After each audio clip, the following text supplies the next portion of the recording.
Comment créer un tableau croisé dynamique avec deux tableaux type Excel? Bonjour, je me présente, je suis Hervé le formateur. Bienvenue sur la chaîne Formule Excel, chaîne qui va vous permettre de passer au niveau supérieur sur l'utilisation du Microsoft Excel. Cliquez sur le bouton s'abonner pour ne rater aucune de mes vidéos. Cliquez également sur la petite cloche, ainsi vous serez notifié dès qu'une vidéo sortira. C'est parti! On va donc créer ici un tableau croisé dynamique à partir de deux tableaux type Excel. On a déjà un tableau ici à gauche, tableau type Excel, donc avec les filtres possibles ou les tris, d'accord? Avec une colonne commerciaux, une colonne produits, une colonne chiffre d'affaires. On va donc créer un second tableau, mais ce second tableau a une particularité, c'est que dans la colonne commerciaux, qui va être la colonne qui va être en relation avec l'autre tableau, eh bien cette colonne doit être unique, c'est-à-dire qu'il ne doit pas avoir de doublons. Donc ici on va indiquer les commerciaux de A à E, parce que je sais que ça va à A à E, voilà. Et on va mettre des régions, on va mettre Nord par exemple. Alors bien sûr c'est juste un exemple, hein. Nord, on va mettre Sud ensuite, Ouest, Est, et on va remettre Nord par exemple. Voilà. Donc maintenant pour créer notre tableau type Excel, on se positionne à l'intérieur, ou même on peut d'ailleurs sélectionner ensemble. On se dirige vers l'onglet Insertion, puis ici dans le groupe Tableau, Tableau. On valide par OK, puisque ici on confirme qu'on a bien des en-têtes de colonne, commerciaux et régions.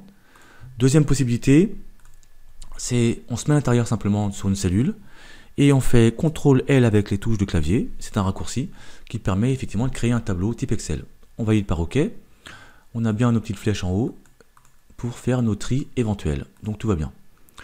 Après avoir fait cela, il faut maintenant nommer nos tableaux. Donc ici, on va prendre l'ensemble de la plage.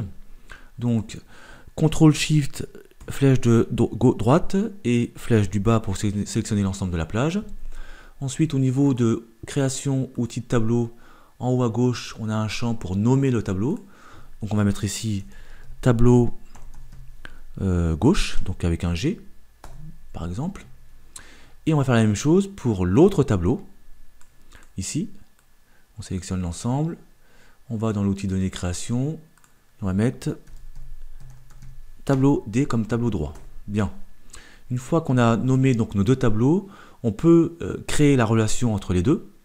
Pour cela, on va se diriger vers l'onglet Données, ici, puis dans le champ, pardon, dans le groupe Outils et données, outils de données, non pas outils de et données, donc outils de données. On choisit le bouton ou la fonctionnalité Relation, ici. Là, on a une boîte de dialogue qui va nous permettre de créer cette relation. Donc, on va faire d'abord Nouveau. Et ici, on va créer la relation. Alors, la première chose à faire, c'est remplir les champs qui se trouvent à gauche. Parce que là, en fait, de mémoire, on n'a rien. Voilà, a priori. Mais en fait, il faut d'abord créer ou renseigner les champs qui se trouvent à gauche.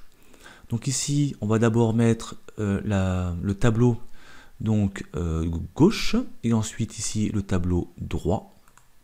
Et la colonne associée au tableau droit, c'est bien entendu la colonne commerciaux ici. D'accord? Et bien sûr, ici, l'autre colonne, c'est la même commerciaux, parce que justement, le lien entre les deux tableaux, ce sont les colonnes commerciaux. Sauf qu'ici, c'est dans le désordre, dans le tableau de gauche. Et ici, c'est une liste unique, colonne de commerciaux du tableau de droite, décidément. Et on peut créer maintenant en cliquant sur OK. Voilà. Donc là, en fait, tout se fait, comment dirais-je, dans le back-office. On va dire ça comme ça. Parce que là, on ne voit rien pour l'instant, puisqu'on n'a pas encore créé de tableau croisé dynamique. D'accord? Mais la relation a été faite. Bien. En fond de tâche, voilà, c'est ça que je recherchais. La relation a été créée en fond de tâche. D'accord? Elle n'est pas visible parce qu'on n'a pas encore créé notre fameux tableau croisé dynamique. Donc on va le faire. On se met à l'intérieur ici. On va ensuite sur l'onglet Insertion. Ensuite, tableau croisé dynamique. Ici, il faut faire attention, on choisit bien utiliser le modèle de données de ce classeur. Car en fait, on vient de mettre en relation deux tableaux.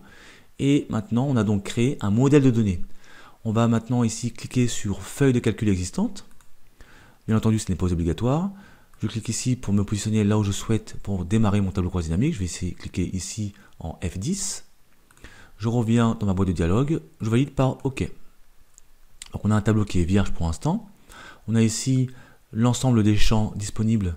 Et en fait, on a l'ensemble des tableaux. Parce que si vous regardez, alors si on regarde par exemple le tableau ici, tableau D, on a bien source de données, tableau D, et c'est bien le nom du modèle de données. D'accord? Bien, alors ici, on va cliquer sur la petite flèche ici pour montrer le contenu de chaque tableau au niveau des colonnes. Donc on retrouve bien entendu les colonnes de nos deux tableaux ici. On va mettre ça comme ça, hop, voilà. Et on va donc indiquer, tout simplement, on va faire glisser comme d'habitude, hein, glisser, déposer nos différents champs. Ici, au niveau, donc le chiffre d'affaires va aller dans le champ de valeur. On va indiquer les régions au niveau des lignes, ainsi que les commerciaux. Hop, voilà. Et maintenant, on a bien, alors on va mettre ça, on va l'enlever.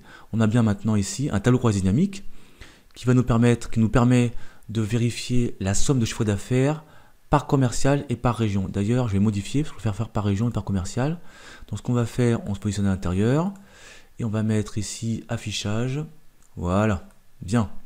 Donc ce que je souhaite, c'est ici mettre d'abord la région et ensuite les commerciaux. Voilà.